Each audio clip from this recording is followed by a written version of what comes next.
Inspire की आज की इस क्लास में आपका स्वागत है। सबसे पहले इसको पढ़ लीजिए,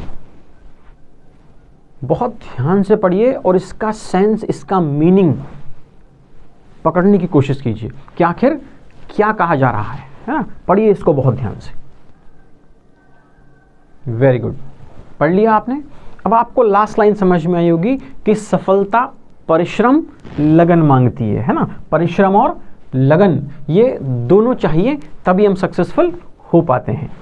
फाइन, अब बढ़ते हैं आगे और हम कुछ क्वेश्चंस के आंसर जानना चाहते हैं।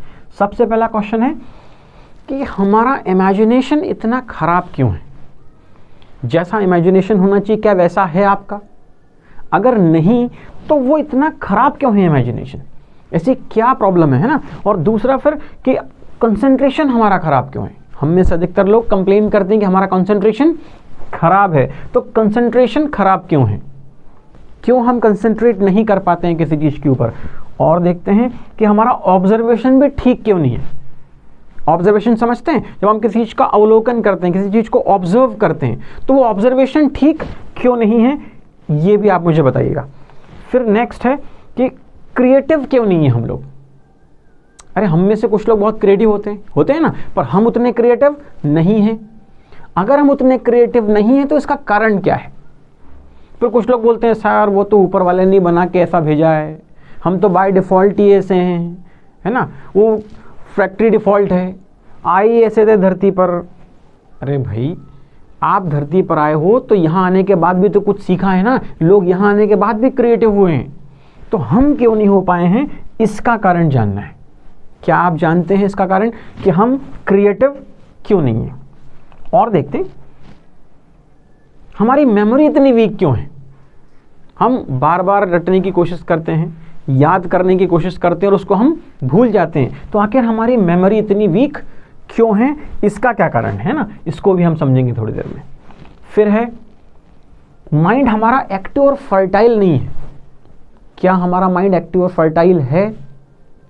अगर आंसर नहीं है तो उसका रीज़न ढूंढना पड़ेगा, है ना। अगर हम रीज़न ढूंढेंगे तो फिर उसके सॉल्यूशंस निकाल पाएंगे, उसके रेमेडी ढूंढ पाएंगे, उसका कोई उपचार कर पाएंगे। तो हमारा माइंड एक्टिव और फर्टाइल क्यों नहीं है, इसके बारे में जानना है। फिर थिंकिंग कंस्ट्रक्टिव नहीं है। धीरे धीरे हम डिस्ट्रक्टिव होते जा रहे हैं, हम नेगेटिव होते जा रहे हैं, है ना। लोगों के बारे में, चीज़ों के बारे में हम नेगेटिव और डिस्ट्रक्टिव सोचते हैं, ऐसा क्यों है।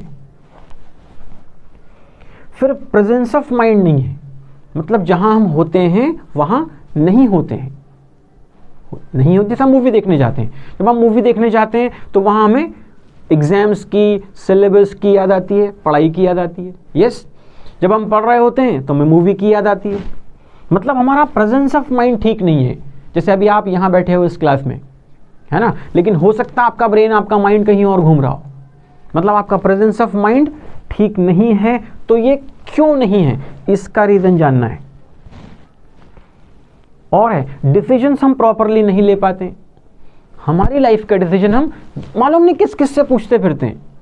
अच्छा भैया आप बता दो हम क्या करें, अंकल जी आप बताओ हम क्या करूं जीवन में। अरे लाइफ इज योर्स, है ना। अरे हम तो इतने छोटे छोटे डिसीजन नहीं ले पाते। मान लो हम किसी होटल में गए, अब हम वहाँ इसी में कंफ्यूज है कि हम कचौरी खाएं कि समोसा खाएं।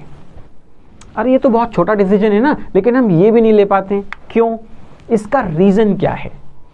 क्यों हमारा डिसीजन मेकिंग इतना पुअर है ना, इसको जानना है। फिर हम बहुत तेज़ी से नहीं सोच पाते हैं। कुछ लोग जो हमारे आसपास हैं, जिनको हम जानते हैं, उनमें से कुछ लोग बहुत तेज़ी से सोचते हैं, उनका ब्रेन बहुत फर्टाइल तरह से वर्क करता है, पर हम बहुत तेज़ी से शायद नहीं सोच पा रहे हैं। इसका क्या कारण है? और समझिए, प्रॉब्लम्स के सल्यूशन हम नहीं खोज पाते हैं। कोई प्रॉब्लम आई, है ना, कुछ लोग क्या करते हैं, फटाफट उसके 3-4 सल्यूशन खोज लेते हैं। अच्छा ऐसा नहीं तो ऐसा करेंगे, ऐसा नहीं तो वैसा करेंगे, ऐसा नहीं तो वैसा करेंगे, और हम भोंदू जैसे बैठे ही रह जाते हैं। तो आखिर ऐसा क्यों है? हाँ, लोग हमें ऐसा क्यों बुलाते हैं कि ये तो बुद्धू है, भोंदू है, मंद बुद्धि है या पप्पू है। हालांकि आप पप्पू नहीं है, पर लोग तो ऐसा मानते हैं ना। मानते हैं कि नहीं मानते हैं? हाँ, लोग मानते हैं कि हम पप्पू हैं। क्यों हैं? तो ये जितने सारे क्वेश्चंस अभी आपसे पूछे गए, क्या इसका जवाब, इसका आंसर आपके पास है? सोचो कि आखिर ये सारी चीजें क्यों हैं हमारे साथ, और मान लिया जाए अगर ये सब सुधर जाएं तो क्या चेंज आएगा लाइफ में? क्या एक बहुत बड़ा परिवर्तन होगा कि नहीं होगा? अरे बोलो, होगा कि नहीं होगा? हाँ होगा, मान तो रहे हैं आप। तो पहले इसका रीजन ढूंढें कि आखिर ऐसा क्यों है। चलिए मैं एक हिंट देता हूं, है ना, हिंट से पकड़ते हैं। कहीं इन सब क्वेश्चंस का आंसर इस वर्ड में तो नहीं छुपा है, दैट इज एंटरटेनमेंट। अब आप थोड़े कंफ्यूज हो गए हैं, बोले इन सारे क्वेश्चंस का एंटरटेनमेंट से क्या संबंध है? अगर आप इसको जानना चाहते हैं कि वो जो सारे क्वेश्चंस थे, वो जो प्रॉब्लम्स थी, उसका एंटरटेनमेंट से क्या कनेक्शन है, तो वेट कीजिए अगली क्लास के लिए।